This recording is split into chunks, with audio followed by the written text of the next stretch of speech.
In my previous video, we went over standard precaution, body mechanics, hand hygiene, the proper posture and the elevation of the bed, 30 to 45 degrees. We verified the patient has no allergies. We did the focus assessment on her breathing sounds, her abdominal sounds. She has no allergies. Her name and date of birth match the bracelet and the MAR.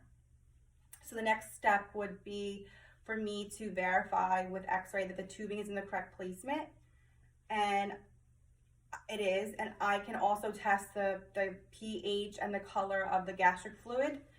So by doing that, first I would take my 60 milliliter syringe, connect it to the port of the tubing. I want to draw it back a little bit. I just want to get a little bit of the fluid. I can already tell by the color, it's green, that there's no residual from the previous feeding. I'm going to recap the tubing and put my gastric fluid content in my cup. I'm going to test the pH level with strips, and once I see the number, that the pH number, by the pH number and the agency policy and the color of the fluid, I can confidently say that I believe the tubing is in the GI tract and not the respiratory tract.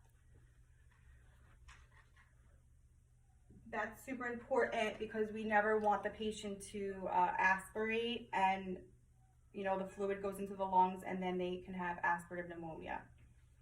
So I'm gonna continue ahead and go on with the feeding. I'm gonna start with the open syringe.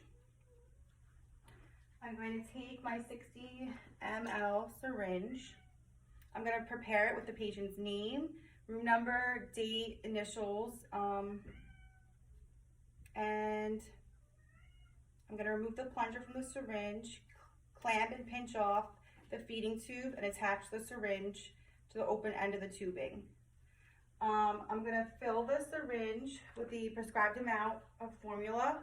And remember, I've already verified that it is the correct rate, frequency, date, time, formula.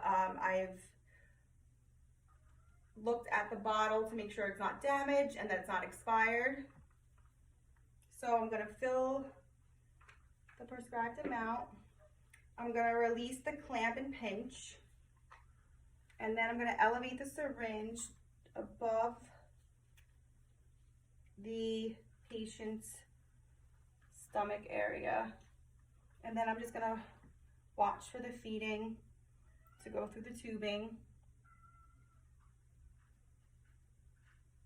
And I'm gonna keep it elevated. And I'm allowing the flow to go slowly.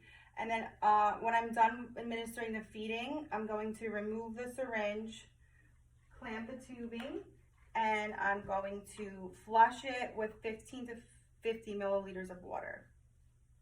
The next type of feeding that we would do would be the open system with the feeding bag. So normally in the hospital, the bag would be connected to the IV pole. So at this time, I would make sure that my clamp was closed, my roller clamp is closed.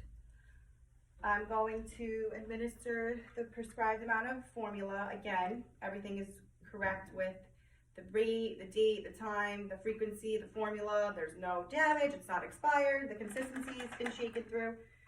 And I'm gonna pour the prescribed amount into the bag. I'm also labeling the bag with the date, the time, the frequency. I'm labeling it, the formula type. And then at this time, I'm going to prime the tubing, close the top, prime the tubing, and By doing so, I'm going to open the roller clamp, watch the formula make its way down the tubing. I'm then going to close it off again, connect it to the infusion pump, and then I'm going to set the pump free and press start. When the feeding is finished, I would close the clamp, turn off the pump, and then at this time, I'm going to want to flush the tubing with 15 to 50 milliliters of water.